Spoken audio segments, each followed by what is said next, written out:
Alô, amigos e amigas da TV Cidade Livre, o canal comunitário de Brasília, canal 12 da NET. Esse é o programa Direito de Antena, que é uma espécie de editorial da nossa emissora. Hoje nós vamos abordar a guerra de sabotagem que é feita contra as razões e os direitos da Venezuela bolivariana.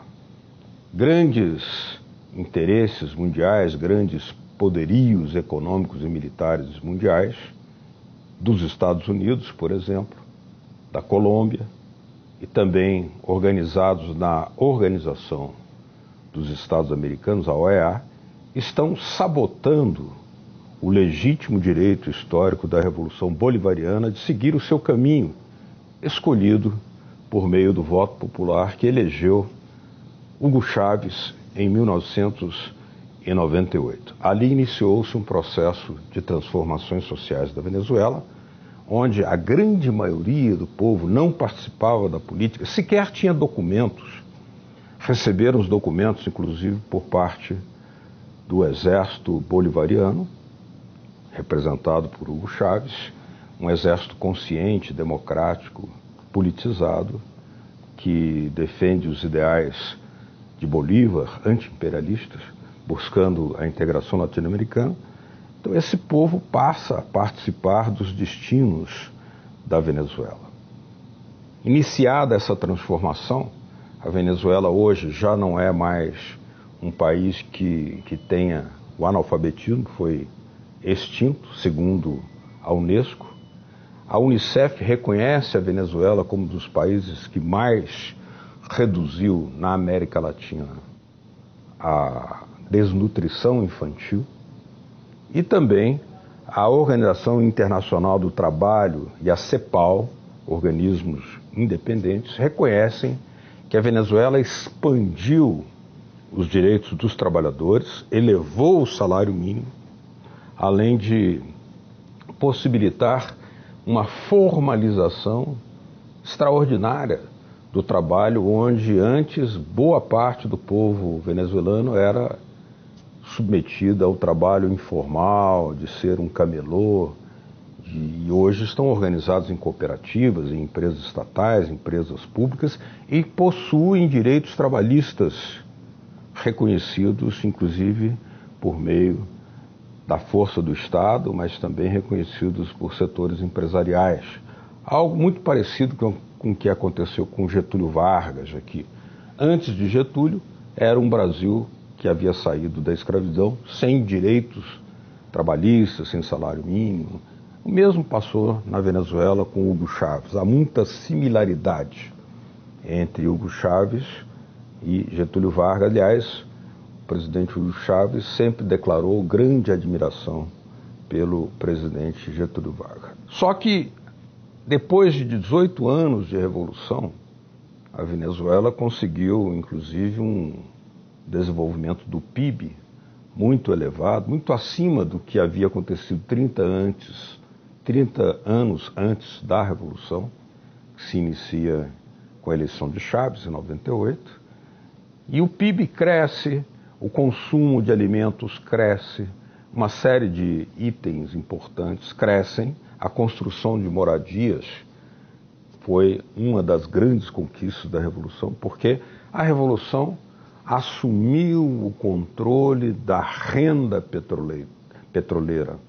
Essa renda petroleira, mantida a estatização da PDVSA, a estatal do petróleo venezuelano, a Petrobras da Venezuela, essa renda petroleira, porque sabemos que a Venezuela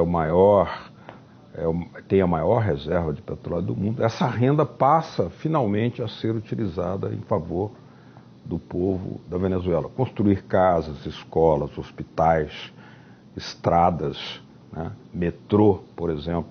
Hoje, a cidade de Caracas é uma cidade que tem vários metrôs aéreos, né? Metrocable se chamam. Então você pode ir para os bairros mais longínquos da capital Caracas por meio de metrôs teleféricos, né? Inclusive subindo aquelas montanhas, os grandes bairros populares, né, que foram inclusive dotados a partir da Revolução Chavista de coleta de lixo, de água encanada, de matérias fundamentais como a distribuição do gás em botijões. Tudo isso era carregado nas costas. Hoje há cooperativas de toda sorte na Venezuela. Exatamente para interromper esse curso de transformações democráticas e para levar a Venezuela a voltar a ser submissa aos Estados Unidos e à oligarquia interna, estão sendo organizadas uma série de ações sabotagens que nós podemos chamar de guerra. Uma guerra midiática. A guerra midiática consiste em falsificar a realidade da Venezuela. Por exemplo, dizem que a Venezuela está engolfada numa onda de violência. Ora, a violência ocorre as violências, os atos de violência ocorrem apenas nos bairros ricos de Caracas. Por exemplo, nos Jardins de São Paulo, ou em Ipanema, no Rio de Janeiro, onde os filhinhos de papai, que não têm as necessidades do povo venezuelano, que foram atendidas pela Revolução Bolivariana, esses filhinhos de papai, decididos a manter seus privilégios e impedir o ascenso contínuo das condições de vida do povo venezuelano, saem às ruas organizadamente, em forma violenta, mascarados, fazem barricadas, botam fogo nos pneus, destroem prédios públicos, por exemplo, metrôs, estações de metrôs, escolas primárias públicas, escolas secundárias, né, postos de saúde, atacam órgãos como os tribunais, põem fogo nos prédios e fazem uma onda de violência generalizada. Quando a Guarda Nacional Bolivariana vai proteger essas instalações públicas, ela é atacada. E para evitar a onda de violência e poupar vidas, o presidente Nicolás Maduro determinou que a Guarda Nacional Bolivariana não use as armas, mesmo aquelas armas a que estão legalmente autorizadas a utilizar. Isso é para evitar. E chama ao diálogo. Chama ao diálogo. Esse setor da oligarquia, super ricos da Venezuela, orientados de fora, financiados, pagos por organizações não governamentais norte-americanas, porém vinculadas ao Departamento de Estado norte-americano, como a Fundação Ford, como a Fundação Roosevelt, Fundação Rockefeller e outras fundações dessa natureza, que já fizeram contratações e pagaram manifestações aqui no Brasil contra a presidenta Dilma Rousseff, presidenta eleita Dilma Rousseff. Esses grupos lá na Venezuela não atendem o chamado e fazem, inclusive, algumas manifestações nas quais se infiltram franco-atiradores e atiram nos próprios manifestantes conservadores. Eles atiram em si mesmos. Recentemente, semana passada, um jovem foi morto, baleado por uma arma em que mandava, expelia uma pelota de ferro, uma esfera de ferro. Ora, essa pelota de ferro, ela só causa um ferimento mortal se o tiro for dado de muita proximidade. Ou seja, quem atirou estava dentro da manifestação da direita. E por isso mesmo, esse jovem, quando ele foi ferido, imediatamente retiraram o capacete em que ele tinha, porque no capacete tinha uma câmera. E essa câmera filmou provavelmente o ato do seu próprio assassino, e isso precisa ser escondido. Quem retirou o capacete? Quem retirou a câmera? Quem proibiu a revelação dessa verdadeira imagem, portanto encobertando um crime? Os próprios manifestantes da direita. A tática é atirar nos próprios manifestantes para culpar o presidente Nicolás Maduro. A tática e a conduta correta do presidente Nicolás Maduro para evitar a onda de violência que ela se alastre é buscar o diálogo com a oposição. E para isso pediu diálogo com os grandes empresários, pediu diálogo com a igreja, e o Papa Francisco mandou seu enviado, seu representante pessoal, a Caracas para estimular a igreja venezuelana a dialogar com o presidente Maduro. Mas a igreja venezuelana não aceita o diálogo. Diz que não tem tempo, que não tem agenda, que a agenda está cheia. Mas o Papa Francisco aceita o diálogo. Mandou seu representante até Caracas. Vejam o ponto em que, até que nível está a igreja venezuelana submetida aos interesses norte-americanos e aos interesses da oligarquia, porque essa igreja sempre foi contra a Revolução Bolivariana. Mas não os seus padres. Eu tive a oportunidade de assistir o padre Molina numa comissão ampla da Constituinte Popular que está sendo debatida por todo o povo da Venezuela. Padre Molina dizendo: como é que podem afirmar que exista ditadura na Venezuela ou que Maduro é um ditador se ele convoca a Constituinte Popular para ser eleita com o voto popular para que o próprio povo da Venezuela decida qual o caminho que ele quer. Então, do ponto de vista midiático, então, consiste em esconder essas notícias, esconder o chamado do presidente Maduro ao diálogo, esconder que as manifestações não são em todo o território da Venezuela, mas apenas em 1% do território da Venezuela, mas são divulgadas aqui pela TV Globo como se fossem uma coisa generalizada. Essa é a falsificação midiática. E outra coisa que se esconde é que os diferentes setores, inclusive setores da igreja venezuelana mais vinculadas ao povo, estão completamente de acordo em fazer o diálogo estabelecido para uma solução pacífica dessa crise.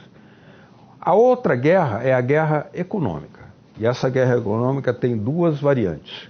A primeira é provocar artificialmente o desabastecimento de produtos mais consumidos pela população, como, por exemplo, a farinha de milho, porque a Venezuela é um país em que o principal produto é a arepa. A arepa é uma espécie de um bolinho, um pão de queijo, que está em todas as casas da Venezuela. O consumo, como se vê pelas estatísticas históricas que eu pude estudar, desde antes da Revolução, ele cresceu. E quando começa o ataque, a guerra econômica, a partir de 2015, contra o presidente Maduro, o consumo se manteve praticamente estável da farinha de maíz. Porém, a produção e a venda e o preço sofreram fortes alterações. O que significa isso?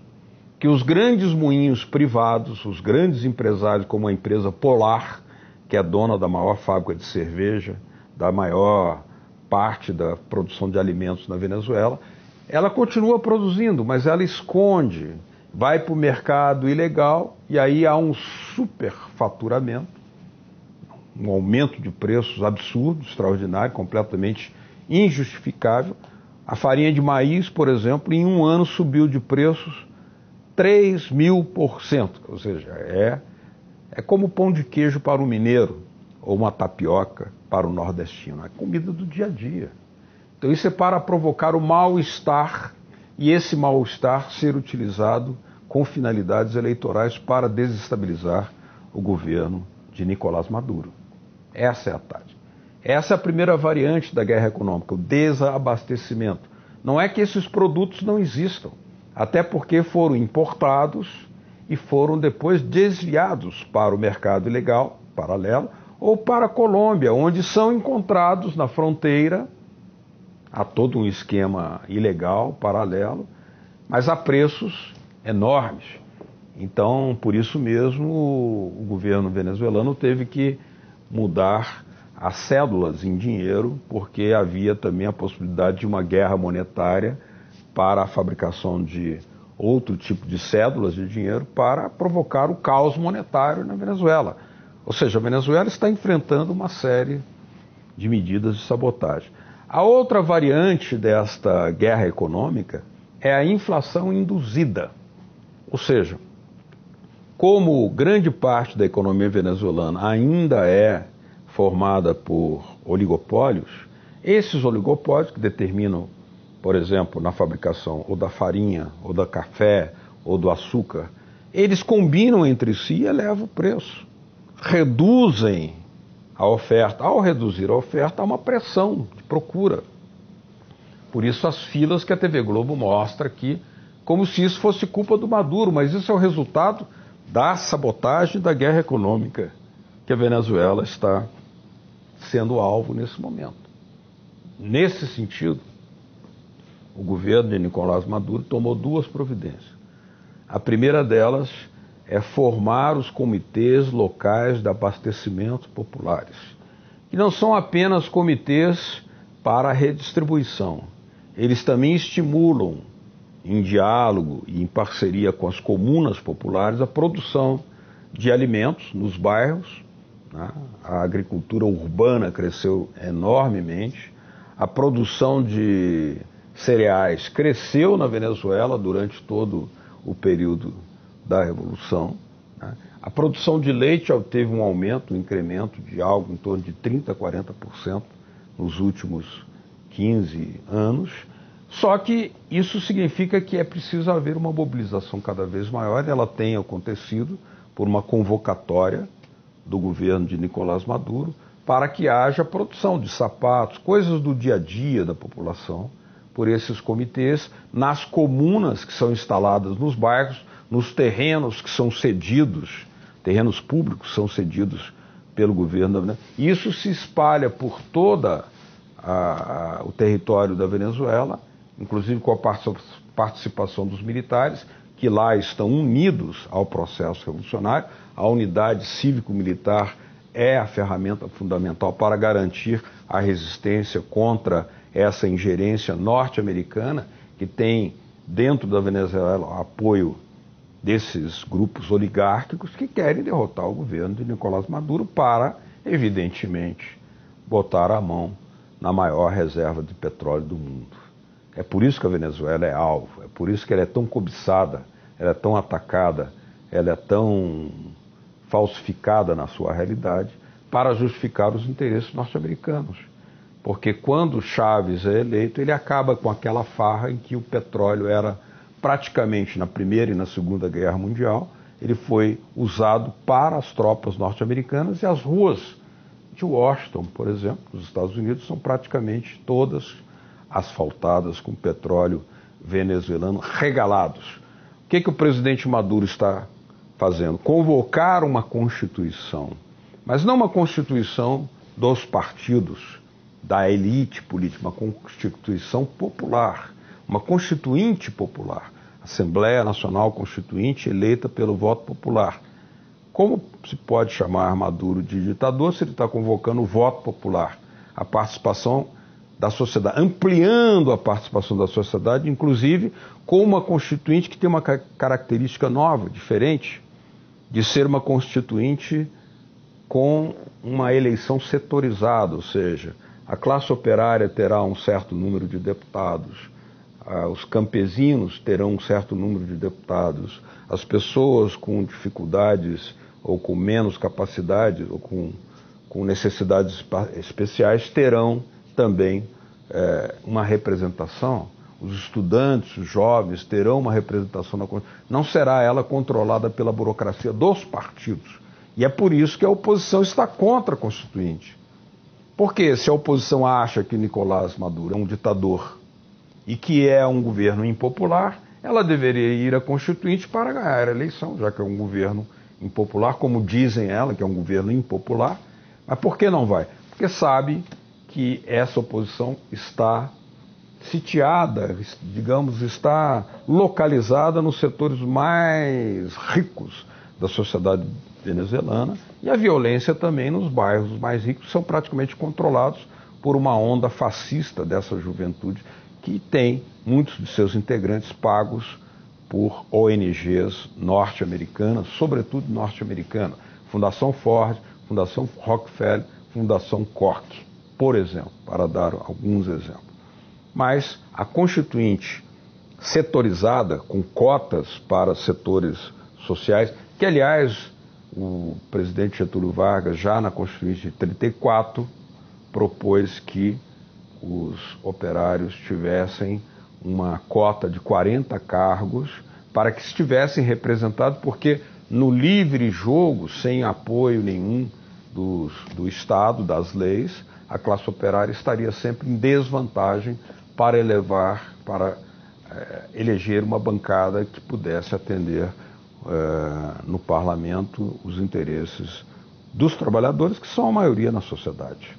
Então, essa é a realidade da Venezuela, uma realidade difícil, um país atacado mediaticamente, atacado economicamente, e que está ampliando o controle público sobre a produção de alimentos, a distribuição de alimentos, como forma de reduzir o desabastecimento artificial, inventado, criado, e a inflação induzida, que é uma maneira de provocar mal-estar na população, filas, dificuldade para você comprar uma farinha, uma caixa de fósforo, comprar um óleo de cozinha, por exemplo, quando existe tudo isso estocado nos armazéns das grandes empresas, dos milionários da Venezuela.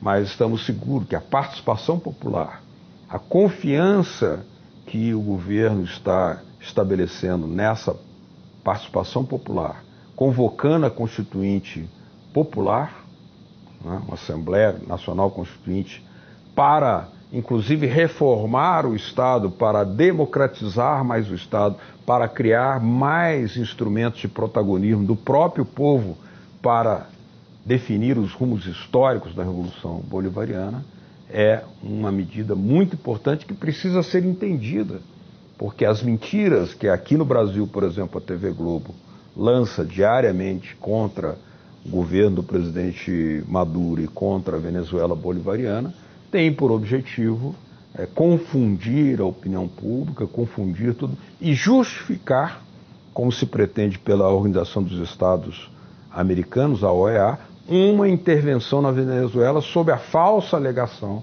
de que lá haveria um tipo de crise humanitária, de que Maduro estaria reprimindo.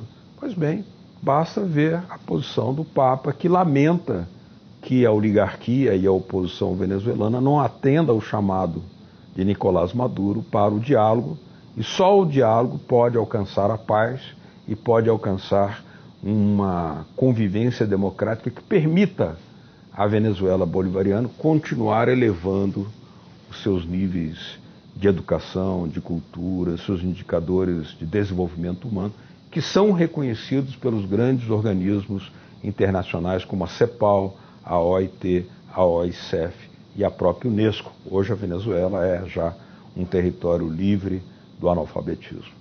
Essas são algumas das explicações que precisam ser repassadas, e só mesmo numa TV como esta, sem o controle de oligopólios e monopólios privados, com liberdade, se pode estabelecer essa importante divulgação, porque também a Venezuela é uma alavanca fundamental para a integração latino-americana. E aqui, lembro mais uma vez, a integração latino-americana está prevista na Constituição brasileira de 1988. Por isso nós divulgamos com um dever de consciência essas informações para desmentir a onda, a avalanche de mentiras contra a Revolução Bolivariana.